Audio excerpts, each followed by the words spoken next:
Fin ಫ್ಯಾಕ್ಟ್ಸ್ಗೆ ತಮಗೆಲ್ಲರಿಗೂ ಸ್ವಾಗತ. ಶುಕ್ರವಾರ ಯಾವ ರೀತಿಯಾಗಿತ್ತು ಮಾರ್ಕೆಟು, ಅದೇ ರೀತಿಯಾಗಿ ಸೋಮವಾರ ಯಾವ ರೀತಿ ಓಪನ್ ಆಗುತ್ತೆ ಅಂತ ನೋಡ್ತಾ ಹೋಗೋಣ.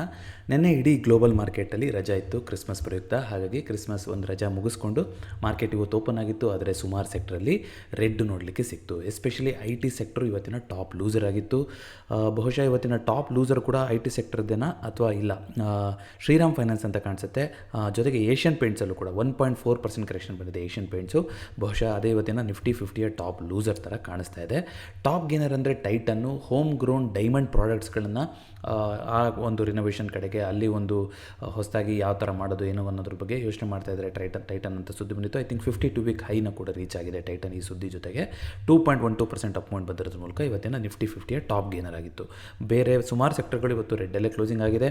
ನಿಫ್ಟಿ ನೆಕ್ಸ್ಟ್ 15 ಅಂತ ನೋಡೋದಾದರೆ IRFC ರೈಲಿನ ಓಟ ಶುರುನ ಅಂತ ಇವತ್ತು ತಮ್ಮನೇನಲ್ಲಿ ಕೊಟ್ಟಿದ್ದೀನಿ. ಕಾರಣ ಏನು ಅಂತಂದರೆ ಇವತ್ತಿಂದ ಏನೋ ಹೊಸ ಬೆಲೆ ಆರಂಭ ಮಾಡಿದರು. ಅಂದರೆ 212 ಕಿಲೋಮೀಟ್ರು, 215 ಕಿಲೋಮೀಟರ್ ಇದೆ. ಅದಕ್ಕಿಂತ ಮೇಲ್ಗಡೆ ಯಾರಾದರೂ ಪ್ರಯಾಣ ಮಾಡ್ತಾ ಇದ್ದೀರಾ ಅಂತಂದರೆ ನಿಮಗೆ ಪರ್ ಕಿಲೋಮೀಟ್ರಿಗೆ 2 ಪೈಸೆ ಈ ರೀತಿ ಚೇಂಜಸ್ ಆಗುತ್ತೆ ಅಂತ ಹೇಳಿದರು. ಸೊ ಅದು ಇವತ್ತಿಂದ ಬಂದಿದೆ. ಜೊತೆಗೆ ರೈಲ್ವೆ ಬಜೆಟ್ ಕೂಡ ಈ ಸಲನೂ ಕೂಡ ದೊಡ್ಡ ಮಟ್ಟಿನ ಆ್ಯಂಟಿಸಿಪೇಷನ್ ಇದೆ. ಕಳೆದ ವರ್ಷವೂ ಅದೇ ರೀತಿ ಇತ್ತು. ಆದರೆ ಬಜೆಟಲ್ಲಿ ಯಾವುದೇ ರೀತಿ ಅಂಥ ಒಂದು ಎಕ್ಸ್ಪ್ಲೋಸಿವ್ ನ್ಯೂಸ್ ಅಂತ ಏನೂ ಸಿಕ್ಕಿರಲಿಲ್ಲ ರೈಲ್ವೆಗೆ. ಒಂದು ಡಿಸಪಾಯಿಂಟಲ್ಲಿ ಎಂಡ್ ಆಗಿತ್ತು.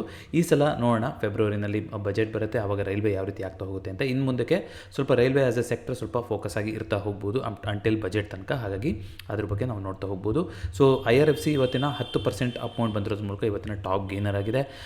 ಅದೇ ರೀತಿಗೆ ಬೇರೆ ಬೇರೆ ಯಾವುದಿದೆ RVNಲ್ಲೂ IRCTC ಆಗಿರ್ಬೋದು, IRFC ಆಗಿರ್ಬೋದು, ಈ ಥರ ಒಂದು ಯಾವುದು ರೈಲ್ವೆ ರಿಲೇಟೆಡ್ ಸ್ಟಾಕ್ಸ್ಗಳಿತ್ತು ಅದೆಲ್ಲ ಕೂಡ ಇವತ್ತು ಒಳ್ಳೆ ಪರ್ಫಾರ್ಮೆನ್ಸ್ನ ಕೊಟ್ಟಿತ್ತು. ಹಿಂದೂಸ್ತಾನ್ ಜಿಂಕು ಸಿಲ್ವರ್ ಬೆಲೆ ಮೇಲೆ ಹೋಗ್ತಾನೆ ಇದೆ, ಹಾಗಾಗಿ ಅದು ಕೂಡ ಮೇಲ್ಗಡೆ ಹೋಗ್ತಾ ಇದೆ ನಿಮ್ಗೆ ಗೊತ್ತಿರೋ ಹಾಗೆ. ಅದೇ ರೀತಿಯಾಗಿ ಇವತ್ತಿನ ಟಾಪ್ ಲೂಸರ್ ಅಂದರೆ ಮೈಂಟ್ರಿ, ಹೇಗೆ IT company L&T Mindtree 2% correction ಬಂದಿತ್ತು, ಅದೇ ಇವತ್ತಿನ ಟಾಪ್ ಲೂಸರ್ ಆಗಿದೆ. ಸೊ ಕ್ವಿಕ್ಕಾಗಿ ಕಮೋಡಿಟಿ ಮಾರ್ಕೆಟ್ ಯಾವ ರೀತಿಯಾಗಿದೆ ಅಂತ ನೋಡ್ಕೊಂಬರೋದಾದರೆ ಗೋಲ್ಡು ಮತ್ತೆ ಒಂದು $5,000 ತನಕ ಹೋಗ್ಬೋದಾ, ಏನು ಕತೆ ಅನ್ನೋದು ಗೊತ್ತಿಲ್ಲ. ಹೋಗುತ್ತೆ ಅಂತ ನಾನು ಹೇಳ್ತಾ ಇಲ್ಲ, ಆ ರೀತಿ ಒಂದು ಪ್ರಿಡಿಕ್ಷನ್ಗಳು ದೊಡ್ಡ ದೊಡ್ಡ ಏಜೆನ್ಸಿ ಕಡೆಯಿಂದ ಬರ್ತಾ ಇದೆ. ಗೋಲ್ಡಿನ ರ್ಯಾಲಿ ಇನ್ನೂ ಕಂಟಿನ್ಯೂ ಆಗ್ತಾ ಹೋಗ್ಬೋದು ಅಂತ. ಸಿಲ್ವರ್ ದೊಡ್ಡ ಮಟ್ಟಿನ ರ್ಯಾಲಿ ಆಗಿದೆ, ನೀವು ನೋಡ್ತಾ ಇದ್ದೀರಾ. ಇವತ್ತು ಚೈನಾದಲ್ಲಿ ಒಂದಿಷ್ಟು ಫಂಡ್ ರಿಲೇಟೆಡ್ಡು ಸಿಲ್ವರ್ ಮ್ಯಾನೇಜ್ ಮಾಡೋ ಫಂಡಿಂದು ಒಂದಿಷ್ಟು ಲೋಯರ್ ಸರ್ಕಿಟ್ ಹೋಗಿದೆ, ಸಪ್ಲೈ ಕ್ರಂಚ್ ಈ ಥರ ಎಲ್ಲ ಸುದ್ದಿ ಬರ್ತಿತ್ತು. ಬಟ್ ಗ್ಲೋಬಲ್ ಇಂಪ್ಯಾಕ್ಟ್ ಮಾಡೋಂಥ ಸುದ್ದಿ ಅಲ್ಲ. ಸೊ ಹಾಗಾಗಿ 3%ಗಿಂತ ಜಾಸ್ತಿ ಅಪ್ಪಲ್ಲೇ ಕ್ಲೋಸಿಂಗ್ ಆಗಿದೆ ಸಿಲ್ವರು. ಇದು ಸಾರ್ವಕಾಲಿಕ ದಾಖಲೆನೇ, ಗೋಲ್ಡ್ ಆಗಲಿ ಸಿಲ್ವರ್ ಆಗಲಿ ಎರಡೂ ಕೂಡ ಮಾಡ್ತಾ ಇರೋಂಥದ್ದು. ಅದೇ ರೀತಿಯಾಗಿ ನ್ಯಾಚುರಲ್ ಗ್ಯಾಸಲ್ಲೂ ಕೂಡ ಒಂದು ಪಾಸಿಟಿವ್ ಮೂಮೆಂಟ್ ಬಂದಿದೆ. ನ್ಯಾಚುರಲ್ ಗ್ಯಾಸು ಇವಾಗ 387 ಆಸ್ಪಾಸಿಗೆ ಬಂದು ನಡೀತಾ ಇದೆ. ಅದೇ ರೀತಿಯಾಗಿ ಕಾಪರು 1200ನ ಬ್ರೇಕ್ ಮಾಡಿ 7% ಅಪ್ ಮೂಮೆಂಟಲ್ಲಿ ಕಾಪರು ಮೇಲ್ಗಡೆ ಹೋಗ್ತಾ ಇದೆ. ಅದೇ ರೀತಿಯಾಗಿ USD/INR ಮತ್ತೆ $90 ಆಸ್ಪಾಸಿಗೆ ಬಂದಿದೆ. ಕ್ರೂಡು 5200 ಆ ಲೆವೆಲ್ 5000 ಲೆವೆಲ್ ತನಕ ಏನು ಬಂದಿತ್ತು ಅಲ್ಲಿ ಸಪೋರ್ಟ್ ತೊಗೊಂಡು ಮೇಲ್ಗಡೆ ಹೋಗೋ ಥರದ್ದು ಕಾಣಿಸ್ತಾ ಇದೆ. ಒಂದು ಶಾರ್ಟ್ ಕವರಿಂಗ್ ಕೂಡ ಆಗಿರ್ಬೋದು. ಸೊ ನೋಡೋಣ, ಕಮೋಡಿಟಿ ಮಾರ್ಕೆಟು ಒಂದು ಸ್ಲೈಟಾಗಿ ಎಲ್ಲದೂ ಕೂಡ ಪಾಸಿಟಿವ್ ಆಗೇ ಇತ್ತು. ಕಮೋಡಿಟಿ ಮಾರ್ಕೆಟಲ್ಲಿ ಬಿಟ್ಕಾಯಿನಲ್ಲಿ ಒಂದು ಗ್ಲಿಚ್ ಆಗಿತ್ತು ಅಂತ ಕೇಳ್ಪಟ್ಟೆ. 87,000 ಇದ್ದಿದ್ದು ಏಕದಮ್ 24,000 ತೋರಿಸ್ತಾ ಇತ್ತಂತೆ ನಿನ್ನೆ ಸ್ವಲ್ಪ ಹೊತ್ತು ಕ್ರಿಸ್ಮಸ್ ಟೈಮಲ್ಲಿ. 7 ವರ್ಷದ ಹಿಂದೆ ಬಿಟ್ಕಾಯಿನಲ್ಲಿ ಒಂದು ದೊಡ್ಡ ಕ್ರ್ಯಾಶ್ ಆಗಿತ್ತು ಕ್ರಿಸ್ಮಸ್ ದಿನ. ಅದನ್ನು ಯಾರಾದರೂ ನೆನೆಸ್ಕೊಂಡ್ರೆ ಏನೋ ಗೊತ್ತಿಲ್ಲ. ಜೊತೆಗೆ ಅದೊಂದು ಫ್ಲ್ಯಾಶ್ ಕ್ರ್ಯಾಶ್ ಅಂತ ಹೇಳಿದ್ದಾರೆ, ಅದೇನೂ ತೊಂದರೆ ಇಲ್ಲ ಅಂತ. ಮತ್ತೆ ಆಟೋಮೆಟಿಕ್ಕಾಗಿ ಮತ್ತೆ 87,000ಕ್ಕೆ ಬಂದಿದೆ.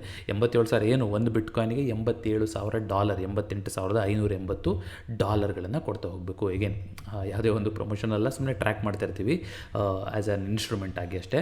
ಸೊ ಅದಲ್ಲದೆ ಬೇರೆ ಒಂದಿಷ್ಟು ಇದು ಯಾವ ಥರ ನೋಡ್ಕೊಂಬರ್ತಾಯಿದ್ರೆ ನೋಡಿ, ಇವತ್ತು ಹೀಟ್ ಮ್ಯಾಪಲ್ಲಿ 60%ಗಿಂತ ಜಾಸ್ತಿ ಸ್ಟಾಕ್ಸ್ಗಳು ಇವತ್ತು ರೆಡ್ಡಲ್ಲೇ ಕ್ಲೋಸಿಂಗ್ ಆಗಿದೆ. Metal sector, consumer durables, FMCG ಬಿಟ್ಟರೆ ಇನ್ನೆಲ್ಲ ಸೆಕ್ಟರ್ ಕೂಡ ಇವತ್ತು ಕೆಳಗಡೆನೇ ಕ್ಲೋಸಿಂಗ್ ಆಗಿತ್ತು. IT ಇವತ್ತಿನ ಟಾಪ್ ಲೂಸಿಂಗ್ ಸೆಕ್ಟರ್ ಆಗಿದೆ IT ಸೆಕ್ಟ್ರು. ಅದೇ ರೀತಿಗೆ ಓಪನ್ ಇಂಟ್ರೆಸ್ಟ್ ಡೇಟಾ ಅಂತ ನೋಡ್ತಾ ಬರೋದಾದರೆ 26,000 ಮತ್ತು 26,100, 200 ಈ ಆಸ್ಪಾಸಲ್ಲಿ OAಗಳು ನಡೀತಾ ಇದೆ. ಸೊ OAದು ಇವತ್ತು PCR ನೋಡೋದಾದರೆ 0.59ಗೆ ಬಂದಿದೆ. OA ಅಂದರೆ ನಿಮ್ಗೆ ಗೊತ್ತಿದೆ, put by call, put options divided by call ಆಪ್ಷನ್ಸ್ನ ಮಾಡಿದ್ರೆ ಯಾವ್ದು ಮೊತ್ತ ಬರುತ್ತೋ ಅದು. ಸೊ ಕಾಲ್ ಆಪ್ಷನ್ ಅಂದರೆ ಇಲ್ಲಿ ಸೆಲ್ಲಿಂಗ್ ಪರ್ಸ್ಪೆಕ್ಟಿವಿಂದ ನೋಡ್ತಾ ಇರ್ತೀವಿ. ಕಾಲ್ OAಗಳೇ ಜಾಸ್ತಿ ಇತ್ತು ಅಂತಂದರೆ PCR ಕೂಡ ನೆಗೆಟಿವ್ ಅಂದರೆ ಒಂದಕ್ಕಿಂತ ಕೆಳಗಡೆ ಬರ್ತಾ ಹೋಗುತ್ತೆ. ಒಂದಕ್ಕಿಂತ ಮೇಲ್ ಬರ್ತಾ ಇದೆ ಅಂತಂದರೆ ಆವಾಗ ಪುಟ್ OA ಜಾಸ್ತಿ ಇದೆ ಅಂತಂದರೆ ಸಪೋರ್ಟೇ ಜಾಸ್ತಿ ಬಿಲ್ಡಪ್ ಆಗಿದೆ ಅಂತ PCR ಡೇಟಾ ಹೇಳ್ತಾ ಇರುತ್ತೆ. ಹೇಗೇನಿತ್ತು ತುಂಬ ಡೈನಾಮಿಕ್ ಡೇಟಾ, ಮಾರ್ಕೆಟ್ ಅವರ್ಸಲ್ಲೂ ಕೂಡ ಚೇಂಜ್ ಆಗ್ತಾ ಇರುತ್ತೆ. ಹಾಗಾಗಿ ಬರೀ PCRನ ನೋಡಿಕೊಂಡು ಡೇ ಕ್ಲೋಸಿಂಗಲ್ಲಿ ಯಾವುದೇ ಡಿಸಿಷನ್ನ ತೊಗೊಳ್ಲಿಕ್ಕೆ ಬರೋದಿಲ್ಲ. ಅದೇ ರೀತಿಯಾಗಿ ಅಪ್ಕಮಿಂಗ್ IPOಗಳು ಯಾವುದಾದ್ರೂ ಇದೆಯಾ ಅಂತ ನೋಡೋಣ. ಅದಕ್ಕಿಂತ ಮುಂಚೆ ಲಿಸ್ಟೆಡ್ IPOಗಳು ಏನಾದರೂ ಆಗಿದೆಯಾ ನೋಡ್ಕೊಂಬರೋಣ. ಸೊ ಲಿಸ್ಟೆಡ್ IPOನಲ್ಲಿ ನೋಡಿ, ಎಲ್ಲದೂ IPO ಇರುತ್ತೆ. SME IPOಗಳು ಅದು ತುಂಬ ರಿಸ್ಕಿ ಆಗಿರುತ್ತೆ, ಸ್ಮಾಲ್ ಆ್ಯಂಡ್ ಮೀಡಿಯಮ್ ಎಂಟರ್ಪ್ರೈಸಸ್ದು.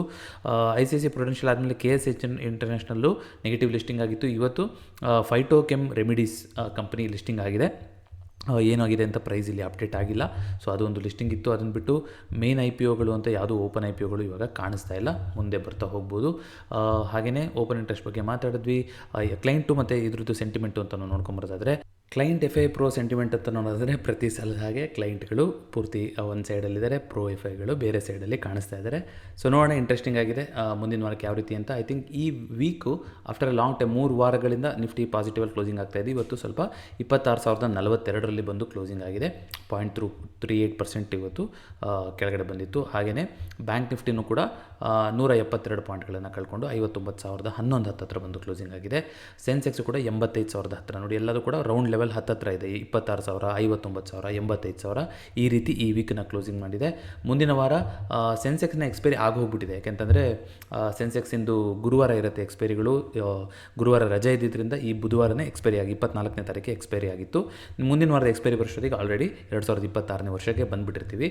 ಹಾಗಾಗಿ ಮಂಗಳವಾರ ಏನೋ ಒಂದು ಎಕ್ಸ್ಪೈರಿ ಆಗ್ತಾ ಇದೆ, ಅದು NSE ಪಾಲಿಗೆ ಮಂತ್ಲಿ ಎಕ್ಸ್ಪೈರಿ, ಕೊನೆಗೆ ಇಯರ್ಲಿ ಎಕ್ಸ್ಪೈರಿ ಅಂತಲೂ ಹೇಳ್ತಾ ಹೋಗ್ಬೋದು. ಯಾಕೆಂದರೆ ಕೊನೆ ತಿಂಗಳಲ್ಲಿದ್ದೀವಿ. So Nifty, bank Nifty, fin Nifty, mid cap Nifty ಇದೆಲ್ಲದ್ರದ್ದು ಕೂಡ ಮಂತ್ಲಿ ಆ್ಯಂಡ್ ಇಯರ್ಲಿ ಎಕ್ಸ್ಪೈರಿ ಆಗಿರುತ್ತೆ ಮಂಗಳವಾರದ ದಿವಸ. ಸೊ ಅದು ಗಮನದಲ್ಲಿಟ್ಕೊಳ್ಳಿ. ಹಾಗಾಗಿ ವೊಲಟೈಲ್ ಆಗಿರುವಂಥ ಎಲ್ಲ ಸಾಧ್ಯತೆಗಳು ಕೂಡ ಕಾಣಿಸ್ತಾ ಇರುತ್ತೆ. 2026ರ ನಮ್ಮ ಚಾನಲ್ನ ಮಿಷನ್ ಏನು ಅನ್ನೋದು ಈ ವೀಕೆಂಡಲ್ಲಿ ನಿಮ್ಮ ಮುಂದೆ ಬರ್ತಾ ಇದೆ. ಸೊ ಅದ್ರ ಬಗ್ಗೆ ಡೆಡಿಕೇಟೆಡ್ ವಿಡಿಯೋ ಬರುತ್ತೆ. ಈ ವಿಡಿಯೋ ಇಷ್ಟ ಆಗಿದೆ ಅಂದರೆ ದಯವಿಟ್ಟು ವಿಡಿಯೋನ ಲೈಕ್ ಮಾಡಿ ಹಾಗೂ ಚಾನಲ್ಗೆ ಸಬ್ಸ್ಕ್ರೈಬ್ ಮಾಡಿ. ಮತ್ತೊಮ್ಮೆ ಭೇಟಿಯಾಗೋಣ. ಎಲ್ಲರಿಗೂ ನಮಸ್ಕಾರ.